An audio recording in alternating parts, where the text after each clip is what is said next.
कौस्तव की माँ हॉल में टीवी देखते देखते सो रही होती है। अपने ऑफिस के लिए निकलता हुआ कौस्तव ये देख लेता है। हाथ में रिमोट लिए ही सो गई मम्मी, और बेकार में ये टीवी चल रहा है, कोई देखने वाला भी नहीं है।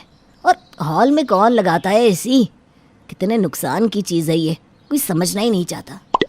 कौस्तव टीवी और एसी बंद करके ऑफिस के लिए निकलने लगता है। किसके हाथ में आग लगी है जो एसी बंद करके चला गया? 2 मिनट ना हुए आग लगे कि तुम सबके हाथ में खुजली चालू हो जाती है। तूने देखा क्या कौस्तव, किसने एसी बंद किया? अब नहीं तो मम्मी। तभी वहाँ पुरुषोत्तम आता है। हाँ, आपने ही एसी बंद किया होगा। आपको तो मेरी खुशी बर्दाश्त ही नहीं होती ना। पूरी जिंदगी रसोई में पसीना बहाते हुए निकाल दी। अब बहू आई है, अब तो जीने दो। अरे दुर्गा, तुम तो खाना पानी लेकर सर पर ही चढ़ जाती हो। मुझे पागल कुत्ते ने नहीं काटा कि तुम्हारे काम के बीच में आओ। मैंने नहीं किया भाई तुम्हारा एसी बंद, तुम्हारे लाड साहब ने किया होगा। ये सुनते ही दुर्गा कौस्तव की ओर देखती है। अपनी माँ के गुस्से से डर कर सरकता हुआ कौस्तव सीधा बाहर चला जाता है। दिन भर का थका हारा कौस्तव पूरे रास्ते यही सोचता हुआ आता है। अगर मम्मी ने पूछ लिया कि एसी मैंने बंद किया था तो क्या करूँगा? बेकार में ही महाभारत हो जाएगी आज। डरता डरता कौस्तव अपने घर पहुंचता है, पर वहाँ तो कुछ अलग ही सीन चल रहा था। कौस्तव दरवाजे तक पहुंचता ही है कि वो देखता है कि ज़मीन पर बैठी हुई पिंकी ज़ोर ज़ोर से रो रही है। मुझे मेरे रूम में भी एसी चाहिए मम्मा। ज़मीन पर हाथ पैर मारती हुई पिंकी रोती ही जा रही थी। क्या हो गया भाभी, पिंकी इतना रो क्यों रही है? अरे कौशल, वो पिंकी ने जिद पकड़ ली है कि उसे अपना एक पर्सनल कमरा चाहिए विथ एसी। अब घर में कमरे तो बहुत है, मैंने कमरा तो दे दिया, पर एसी कहाँ से ला दूँ? अरे पिंकी बेटा, चाचू को देखो, क्या चाचू सोते हैं एसी में? नहीं ना।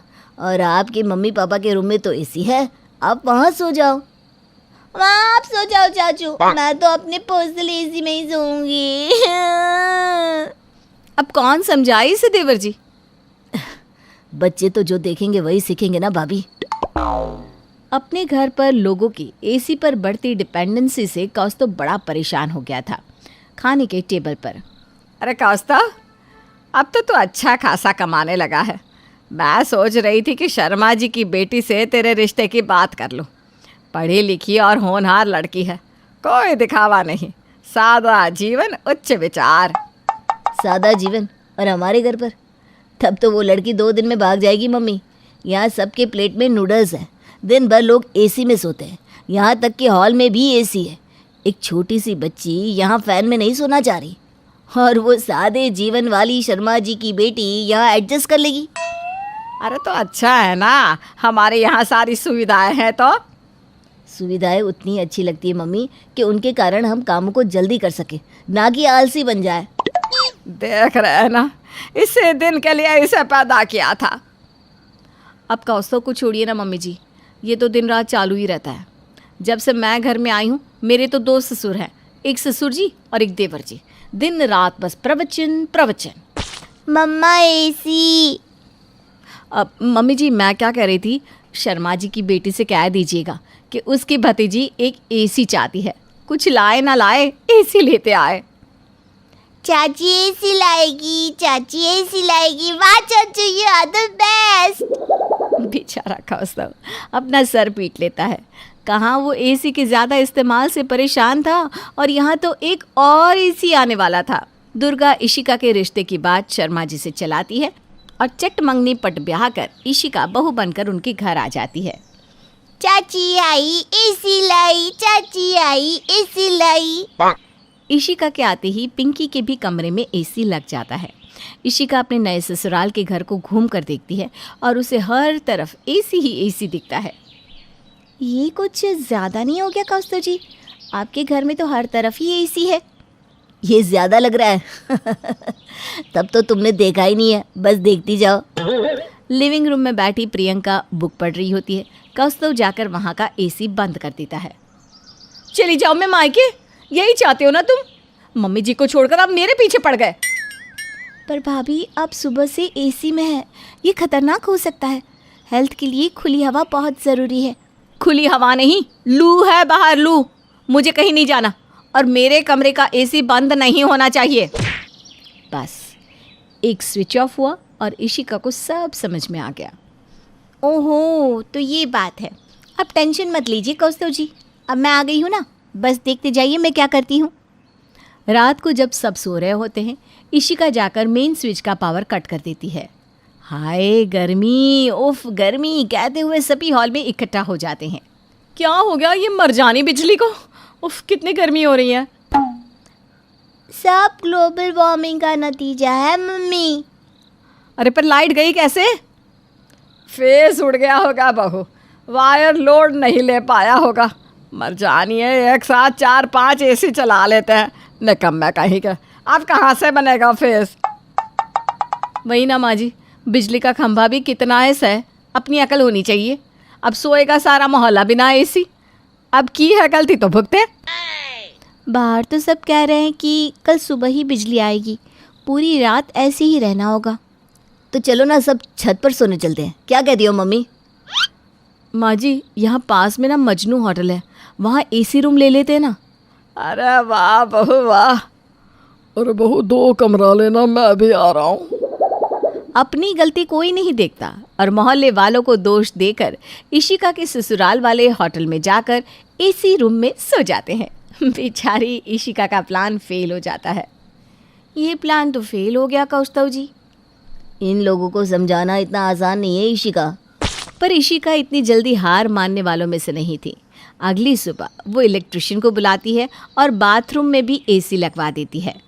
हाश तुम हमारे पार्टी की निकली, मुझे तो लगा था एक और लेक्चर देने वाली पार्टी तो नहीं आ गई। But thank God.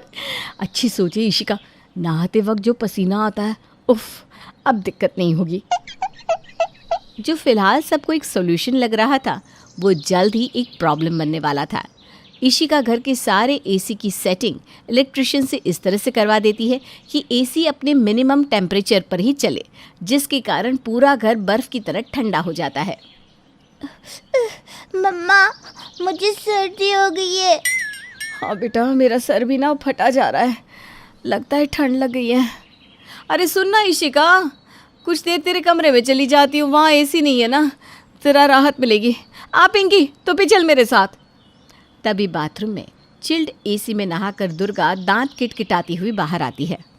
और लगाओ एसी, मैं तो पहले ही कहता था ये सब नए चौंचले हैं, पड़ गए ना सब बीमार।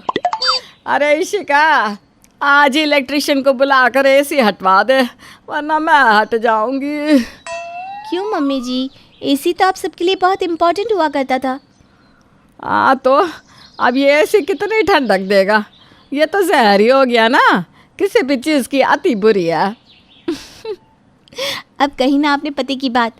आज गर्मी इतनी बढ़ी ही इसलिए है क्योंकि सभी अंधाधुंध एसी चला रहे हैं, तो एनवायरनमेंट में ग्लोबल वार्मिंग तो बढ़ेगा ही। क्यों पिंकी, स्कूल में पढ़ा है ना तुमने? फिर भी कमरे में सेपरेट एसी। सॉरी चाची। हम समझ गए इशिका, हमसे गलती हो गई। 2 रूम्स में एसी छोड़कर मैं बाकी सभी एसी हटवा रही हूँ। जो काम कौस्तव ना कर सका, इशिका ने कर दिया और सभी को अपनी भूल का एहसास हो गया कि कोई भी चीज़ हद से ज़्यादा हो जाए तो जहर बन जाती है। कहते हैं शराब का नशा और पैसों का गुरूर दोनों ही बनते रिश्ते बिगाड़ने और बसा बसाया घर तबाह करने के लिए काफ़ी होते हैं। तो ऐसा ही कुछ बिहार के सारण जिले के छपरा गांव की रहने वाली लीलावती के साथ भी होता है, जब वो अपने लड़के रितेश के लिए लड़की देखने जाती है। हमें हमारे बेटे रितेश के लिए आपकी बेटी शोभा बहुत पसंद आई है। अगर आपको ऐतराज ना हो तो हम रिश्ता पक्का समझें। बिल्कुल पक्का समझिए आप इस रिश्ते को। हम तो कहते हैं अभी इनकी चट मंगनी पट ब्याह करा देते हैं। तो फिर देर किस बात की है? आज से ठीक 2 दिन बाद ही हम इनकी शादी करा देते हैं। क्यों, क्या ख्याल है आपका? जैसी आपकी इच्छा। हम तो जब आप कहो तब शादी कराने को तैयार हैं। शोभा हमारी इकलौती बेटी है, इसकी शादी के बहुत से अरमान हैं हमारे। इसकी शादी तो हम बहुत धूमधाम से ही करेंगे। ठीक 2 दिन बाद लीलावती रितेश और शोभा की शादी करा देती हैं। शादी के दिन लड़की वालों की तरफ से 8 ट्रक भरकर दहेज आता है, जिसे पहले तो लीलावती लेने से इनकार कर देती हैं, लेकिन बाद में लड़की वालों की जिद के आगे झुककर लीलावती जी दहेज के लिए मान जाती हैं। शादी के अगले दिन सभी लोग लीलावती के घर दुल्हन देखने आते हैं। अरे वाह लीलावती, तेरी बहू तो चांद का टुकड़ा लग रही है। तेरे तो भाग्य चमक गए ऐसी बहू पाकर। हाँ हाँ लीलावती, कहाँ से ढूंढ कर लाई है इस कोहिनूर के हीरे को, जो तन मन और धन हर तरफ से धनी है। सभी लोगों की तरह तरह की बातें सुनकर शोभा मन ही मन इतराने लगती है। उसे खुद के रूप और दौलत पर अभिमान होने लगता है। इसी तरह उसमें धीरे धीरे गुरूर आ जाता है। कुछ दिनों बाद, शोभा बिटिया, कहाँ हो? जरा चाय तो बना कर ला दो बेटा। मम्मी जी, मैं आपके लिए चाय बना बना कर थक चुकी हूँ। मुझसे नहीं होती अब आपकी जी हजूरी। सुबह से 2 बार चाय बना चुकी हूँ, लेकिन आपके तो नखरे कम होने का नाम ही नहीं ले रहे हैं। ये कैसी बात कर रही है बहू तू? मुझसे कोई भूल हुई है क्या? सुबह से मैंने तो तुझे एक बार भी चाय बनाने के लिए नहीं कहा। तूने खुद अपनी मर्जी से दोपहर में चाय लाकर दी थी मुझे। तो जब एक बार चाय पी ली है ना, तो दोबारा क्यों मांग रही हैं? मुझे मेरी माँ ने यहाँ आपके लिए चाय बनाने के लिए नहीं भेजा है, जो 24 घंटे आपके ही पीछे घूमती रहूं। इतना कहकर शोभा वहां से चली जाती है, जिसके बाद लीलावती अपना सर पकड़कर बैठ जाती है। उसे शोभा की बातें बेहद चुभ जाती है। मन ही मन उसे शोभा को अपनी बहू बनाने पर पछतावा होता है। थोड़ी देर बाद लीलावती का बेटा रितेश घर आता है और अपनी माँ को दुखी देखकर पूछता है, क्या हुआ माँ, आप इतनी दुखी क्यों है? घर में सब ठीक तो है ना? क्या बताऊं बेटा, आजकल शोभा का बर्ताव कुछ अटपटा सा हो गया है। वो बहुत बदल चुकी है, अब ठीक से बात तक नहीं करती। माँ, ये घर उसके लिए नया है ना, इसलिए शायद वो ऐसा बर्ताव कर रही होगी।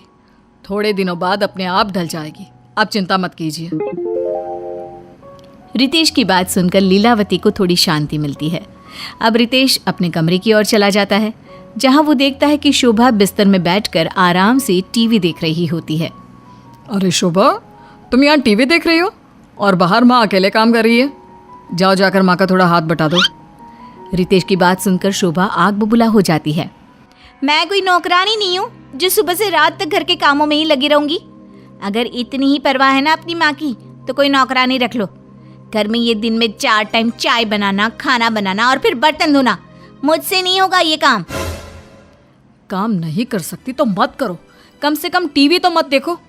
माँ देखेगी तो उन्हें कितना बुरा लगेगा कि तुम यहाँ मौज कर रही हो और वो अकेले काम कर रही हैं। ये टीवी कोई तुम्हारी माँ का नहीं है जो मैं इसे ना देखूं। ये मेरी माँ ने दहेज में दिया है और इस पर सबसे पहला हक मेरा है। मैं जब चाहूँ इसे देखूंगी और जब मन करेगा तब बंद करूंगी। तुम मुझे कुछ ना ही सिखाओ तो बेहतर होगा। इतना कहकर शोभा फिर से टीवी देखने लग जाती है और टीवी का वॉल्यूम बढ़ा देती है। रितेश अपना मुंह लटकाकर कमरे से चला जाता है। शाम के समय लीलावती के घर कुछ मोहल्ले वाले आ जाते हैं, जिनके लिए लीलावती शोभा के मायके से आए हुए लड्डू ले आती है और 2-2 लड्डू सभी को खाने के लिए दे देती है। शोभा की नजर इन सब पर पड़ जाती है। वो लीलावती की तरफ आकर कहती है, ये सब क्या है मम्मी जी? आपने सारे लड्डू अपने मेहमानों को ही बांट दिए। जानती भी है कितने महंगे लड्डू थे ये। अरे तो क्या हुआ बहू, इसमें कौन सी बड़ी बात है, लड्डू ही तो है। अगर तुझे पसंद है तो मैं रितेश से कहकर तेरे लिए मार्केट से मंगवा दूंगी बेटा। जितनी आपकी बेटी की तनख्वाह है ना, उससे कहीं ज्यादा महंगे हैं ये लड्डू। जानती है, बाजार में इनकी कीमत 2000 रुपए किलो से कम नहीं होगी। शुद्ध देसी घी में बने 24 कैरेट सोने के वरख लगे लड्डू हैं ये। और आपने सारे लड्डू इन लोगों में ऐसे बांट दिए जैसे कोई दान करके गया है आपको। तू ऐसे क्यों बोल रही है बहू? ये हमारे मेहमान हैं और घर आए मेहमान को खाली पेट वापस नहीं भेजते। लीलावती और शोभा की ये बातें उनके घर में आए मेहमान भी सुन रहे होते हैं। मम्मी जी, वो सब मैं नहीं जानती। बस आज से आप मेरे मायके से आए किसी भी सामान को हाथ नहीं लगाएंगी, वरना मैं अपनी माँ को फोन करके सब बता दूंगी और अपने मायके चली जाऊंगी। मुझे माफ कर दे बेटा, गलती हो गई मुझसे। आज से मैं तेरे मायके से आए किसी भी सामान को हाथ नहीं लगाऊंगी। अब खुश? इतना कहकर शोभा जी अपने कमरे की तरफ जा रही होती है कि लीलावती, ये सब क्या है? हमने तो तेरी बहू की काफी तारीफें सुनी थी, लेकिन ये तो तारीफ के काबिल तक नहीं। सच में लीलावती, तेरी बहू तो बिल्कुल भी अच्छी नहीं है। भगवान बचाए ऐसी बहुओं से तो। आज तक तो हमने इसकी सिर्फ बाहरी सुंदरता देखी थी, लेकिन आज हमने इसका ये कुरूप भी देख लिया। अरे क्या करना है ऐसी बहू का जो सिर्फ दिखने में सुंदर हो? आखिर गुण और संस्कार नाम की भी तो कोई चीज होती है। अरे ऐसा कुछ नहीं है जैसा आप लोग समझ रहे हो। मेरी बहू बहुत अच्छी है और दिल की भी साफ है। आप लोग उसे गलत समझ रहे हो। आज ज़रा उसके सिर में दर्द है ना, इसलिए ऐसा बर्ताव कर रही है। वरना जब से वो इस घर में आई है सारा काम अकेले वो खुद करती है। मुझे तो एक बर्तन तक नहीं उठाने देती। मैं सच में बहुत भाग्यशाली हूँ जो शोभा जैसी बहू मिली है मुझे। अपनी सास के साथ इतना बुरा बर्ताव और सख्त बातें करने के बाद भी उनके मुंह से अपने लिए ऐसे शब्द सुनकर शोभा हैरान रह जाती है। मम्मी जी के पास मेरी चुगली और बुराई करने का कितना अच्छा मौका था, फिर भी उन्होंने मेरे खिलाफ एक शब्द नहीं बोला। उल्टा सबके सामने मेरी झूठी तारीफ कर रही हैं, जिससे मोहल्ले और लोगों के बीच में मेरा नाम बदनाम ना हो। ये मैं क्या कर रही हूँ? ये सब सोचते हुए उसकी आंखों से आंसू बहने लगते हैं। अब उसे अपने किए पर बहुत पछतावा होने लगता है। वो तुरंत भागते हुए अपने कमरे में चली जाती है और बैठकर रोने लगती है। आधे घंटे बातचीत करने के बाद सारे मेहमान लीलावती के घर से चले जाते हैं। मेहमानों के जाने के बाद लीलावती फिर से अपने काम में जुट जाती है और रसोई में चली जाती है। थोड़ी देर बाद शोभा भी रसोई में आती है और अपनी सास लीलावती को काम करते देखकर कहती है, माँ जी आप रहने दीजिए, आज रसोई मैं संभाल लूंगी। आप सुबह से काम कर रही हैं, अब थक गई होंगी। अरे नहीं नहीं शोभा बेटिया, मैं बिल्कुल ठीक हूँ और कुछ खास काम भी नहीं है रसोई में। तो अपने कमरे में जाकर आराम कर ले बेटा। ये आप कैसी बात कर रही हैं मम्मी जी? आप इस तरह काम करेंगी और मैं जाकर आराम करूंगी तो अच्छा थोड़ी ना लगेगा। ऐसा कीजिए, आप अपने कमरे में जाइए और आराम कीजिए, यहाँ का काम मैं कर लूंगी। अचानक बहू का ऐसा बदला स्वभाव देख लीलावती हैरान रह जाती है और बहू के बार बार बोलने पर अपने रूम में चली जाती है, जिसके बाद शोभा सारा काम करने लगती है। अगले दिन सुबह लीलावती रसोई की तरफ जा रही होती है कि वो देखती है शोभा उससे पहले ही रसोई में पहुंच चुकी थी। अरे शोभा बेटिया, तो इतनी सुबह सुबह रसोई में क्या कर रही है? कुछ चाहिए था तो मुझे बोल देती, मैं बना देती तेरे लिए। माँ आप तो ऐसे बोल रही हैं जैसे मैं कोई पराई हूँ। ये मेरा भी तो घर है, और वैसे भी मैं आपके लिए चाय बनाने आई थी। आपको सुबह के समय चाय पीने की आदत है ना, इसलिए। आदत तो है, लेकिन मैं खुद बनाने के लिए आ ही रही थी। तू परेशान मत हुआ कर बिटिया, तू बस खुशी खुशी हमारे साथ रह, यही मेरे लिए काफ़ी है। माँ मैं बहुत खुश नसीब हूँ जो मुझे आप जैसी सास मिली है, जो मेरी सगी माँ से भी ज़्यादा मुझे प्यार करती हैं और मेरी परवाह करती हैं। मुझे माफ़ कर दीजिए माँ, मैंने पिछले दिनों आपसे बहुत बदतमीज़ी से बात की है। मुझे अपने रूप और दौलत पर गुरूर होने लगा था, जिसने मुझे अंधा बना दिया, और उसी पैसों के घमंड में मैं ये अनमोल प्यार को किनारे कर बैठी। मैं अपने किए पर बहुत शर्मिंदा हूँ माँ, उससे कहे तो मुझे माफ़ कर देना। ये बोलते बोलते शोभा जोर जोर से रोने लगती है और अपनी सास लीलावती के पैरों में गिर जाती है। लीलावती शोभा का ऐसा बर्ताव देखकर परेशान हो जाती है और शोभा को उठाते हुए कहती हैं, मैं तुझसे नाराज नहीं हूँ बहू। मुझे पता था कि एक ना एक दिन तुझे एहसास होगा, और देख आज तुझे प्यार और पैसों के बीच के फासले का एहसास हो ही गया। थोड़ी देर से ही सही तुझे अकल आ गई, वही मेरे लिए काफ़ी है। अब तो रो मत बिटिया। लीलावती के इतना कहते ही शोभा झट से उनके गले लग जाती है और अब शोभा मायके से आने वाली हर चीज़ को वापस मायके भेज देती है और अपने परिवार में हंसी खुशी रहने लगती है। हाय रब्बा, अरे नास पीटी, पसीने बहा बहा के पूरे घर में पसीने की बाढ़ को बुलावा दिया है तूने। अरे तो मैं क्या करूँ माँ जी, आप ही बताओ। अरे भगवान से गुहार लगाओ के उठा ले मुझे। ये कहानी है अक्षरा की, जिसे शादी के पहले से बहुत पसीना आता है, फिर चाहे वो गर्मी हो या बरसात हो या फिर ठंड हो, शादी तो जैसे तैसे हो जाती है। अक्षरा के पति रणवीर को ये बात पता नहीं होती कि अक्षरा को इतना ज़्यादा पसीना आता है, और ना ही उसकी सास कौशल्या और ससुर ब्रिजमोहन को पता था। लेकिन वक्त के साथ साथ कुछ ही दिनों में अक्षरा के पसीने से सभी को काफ़ी दिक्कत होने लगती है। तो चलिए होते हैं रूबरू इस पसीने वाली बहू से। बहू, अरे ओ अक्षरा बहू, कहाँ मर गई? क्या हुआ माँ जी, बोलिए। अक्षरा पसीने से लदी हुई थी और उससे बहुत ज़्यादा गंदी बदबू आ रही थी, जिससे सभी अपने नाक पर हाथ रख लेते हैं। हाय रब्बा, इतनी गंदी बदबू तो गटर की भी नहीं आती है। सीरियसली यार अक्षरा, तुम्हारे पसीने की बदबू दूर दूर तक आ रही है। तो मैं किसी बर्फीले इग्लू में बैठकर खाना नहीं बना रही हूँ।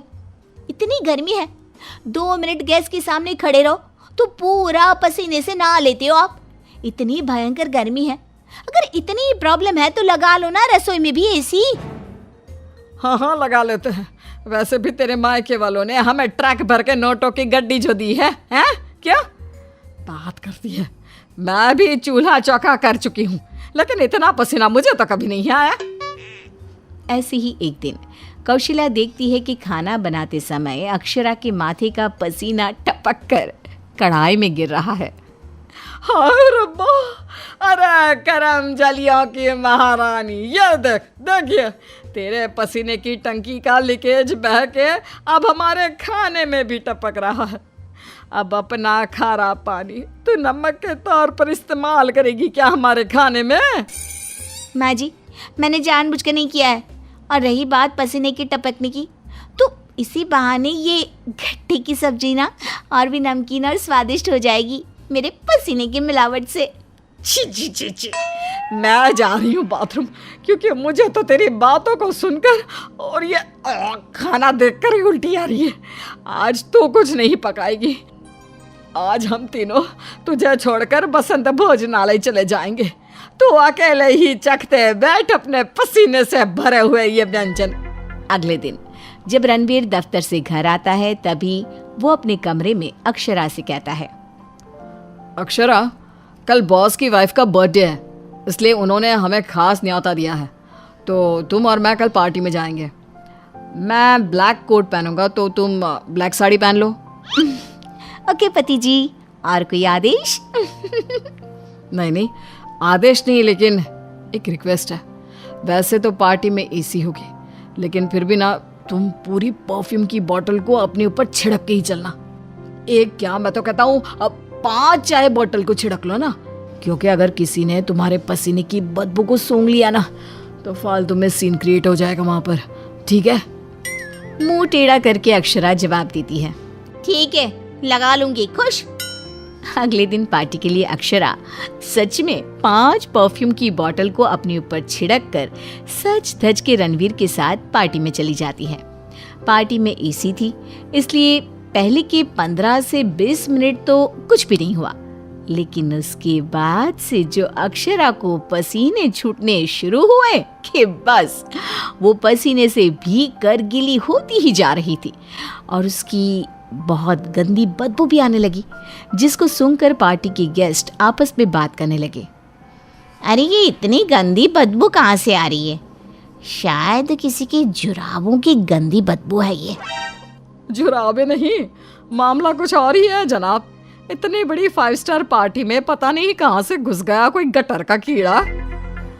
तभी रणवीर अक्षरा को धीरे से कहता है, तुम्हें कहो तो ना, परफ्यूम, पाउडर और साबुन से 10 बार नहाना। लेकिन तुम्हें तो पता है ना कि मुझे पसीने छूटते ही हैं, चाहे कितना भी कुछ भी कर लूं। और उनकी ये बात बगल में खड़ी एक बूढ़ी औरत सुन लेती है और वो बवाल मचा देती है।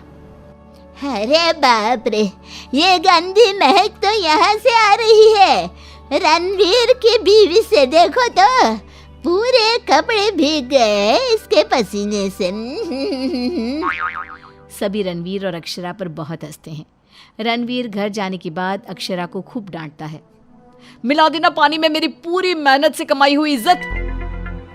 अरे अक्षरा बहू, किस मिट्टी की बनी हो तुम, जो पसीने का झरना बहता ही रहता है तुम्हारे बदन से 12 महीने और 2400 घंटे नॉन स्टॉप।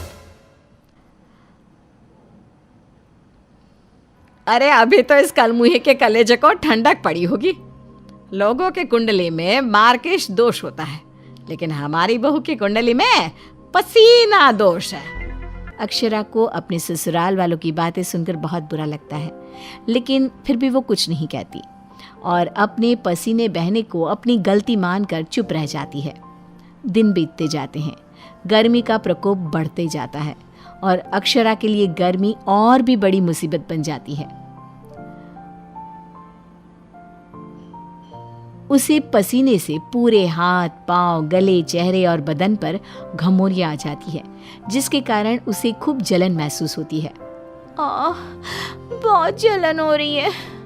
माँ जी ने एसी का रिमोट भी छुपा के रखा है, इसलिए ताकि मैं एसी ना लगाऊं और बिजली का बिल बच जाए। मम्मी जी, बहुत आग लग रही है। अक्षरा जाकर बाल्टी भर पानी अपने आप पर डाल देती है, तब जाके उसे थोड़ी सी राहत मिलती है। अक्षरा के पसीने से तंग आकर कौशल्या अब दिन रात घर में अगरबत्ती और अरोमा कैंडल जलाती। अच्छा हुआ जो रणवीर ने ये खुशबू वाली मोमबत्तियां ला कर दी, इनसे हर जगह अच्छी महक आ रही है। हाँ कौशल्या, बड़ी अच्छी सुगंध है, अगरबत्ती और मोमबत्ती दोनों की भी। लेकिन तभी वहां पर बाजार से सामान लाकर पसीने से लदी हुई अक्षरा आ जाती है और उसके पूरे बदन से बदबू आ रही थी और बाल तो पूरे पसीने से भीग गए थे और फर्श पर पसीने की बूंदें भी टपक रही थी। और ये बदबू इतनी तेज होती है कि मोमबत्ती और अगरबत्ती की महक को फेल कर देती है। हाय रब्बा, आ गई करम जली। इसके बदन के पसीने ने तो इतनी महंगी सुगंध वाली मोमबत्ती और अगरबत्ती के खुशबू के दांत भी खट्टे कर दिए। बाहर इतनी भीषण गर्मी है मम्मी जी, ऐसा लग रहा है मानो हम किसी ओवन में बंद हो गए हो और केक की तरह बेक हो रहे हो। उफ। दिन ब दिन अक्षरा का पसीना दुश्वार कर देता है सबका जीना। कभी वो सोते समय पूरे बेड के साथ साथ साइड में रखे हुए रणवीर की इम्पोर्टेंट फाइल्स को अपने पसीने से भिगा देती, तो कभी वो गर्मी से अपने बालों में हुए जुओं को गलती से खाने में मिला देती। हाय रब्बा, आज तो हद ही हो गई, खाने में जुए। अक्षरा, बस बहुत हुआ, अब और नहीं। अब तुम सीधा अपना बैग पैक करो और अपने मायके शिफ्ट हो जाओ। बिल्कुल सही कह रहा है रणवीर, हमें नहीं चाहिए ऐसी पसीने वाली बहू। अक्षरा रोने लगती है और कहती है, ठीक है मैं चली जाती हूँ, फिर कभी इस घर की दहलीज पार नहीं करूंगी, बाय। अक्षरा रोंदी सूरत लिए घर से निकल जाती है। शाम में जब रणवीर अक्षरा के मायके फोन लगाता है, तब उसे पता चलता है कि अक्षरा तो अब तक घर गई ही नहीं। इस बात को सुनकर रणवीर, कौशल्या और ब्रिजमोहन तीनों डर जाते हैं और चिंताग्रस्त हो जाते हैं। हाय रब्बा, अब कहाँ ढूंढे हम अक्षरा बहू को। मुझे एक जगह पता है मम्मी, जब भी अक्षरा का मूड ऑफ होता है तो वो वहीं पर जाकर बैठती है। रणवीर, कौशल्या और ब्रिजमोहन तीनों एक नदी के किनारे जाते हैं, जहां रात के अंधेरे में अक्षरा नदी की साइड की बेंच पर बैठे हुए बिलख बिलख कर रो रही थी। रणवीर तुरंत जाकर अक्षरा के गले लग जाता है और उससे तीनों माफी मांगते हैं। अक्षरा, हमें माफ कर दो, तुम्हें पसीना आना नेचुरल है, लेकिन तुम जानबूझकर नहीं करती हो ये, और हमने तुम्हें गुस्से में क्या क्या नहीं कहा। हाँ अक्षरा बहू, प्लीज माफ कर दे बेटा। तेरे इस पसीने को ना मैं यूं मिनटों में चुटकी बजाकर आयुर्वेदिक और घरेलू उपायों से भगा दूंगी, तू देखना बेटा। हाँ, और अगर उससे भी ना होए तो मेरे पहचान में मेरा एक डॉक्टर दोस्त है, तुम्हारे इस पसीने की तकलीफ का हम सब मिलकर डट कर सामना करेंगे। Thank you. देर से ही सही आप लोगों को मेरा दर्द समझ में तो आया। मैं बहुत लकी हूँ कि मुझे आप जैसे ससुराल वाले मिले। इस तरह ससुराल वाले आयुर्वेदिक उपायों से अक्षरा के पसीने की तकलीफ को मिटा देते हैं और अब उसे मामूली पसीना ही आता है और वो एक सुखी और चैन भरी जिंदगी बिताने लगती है।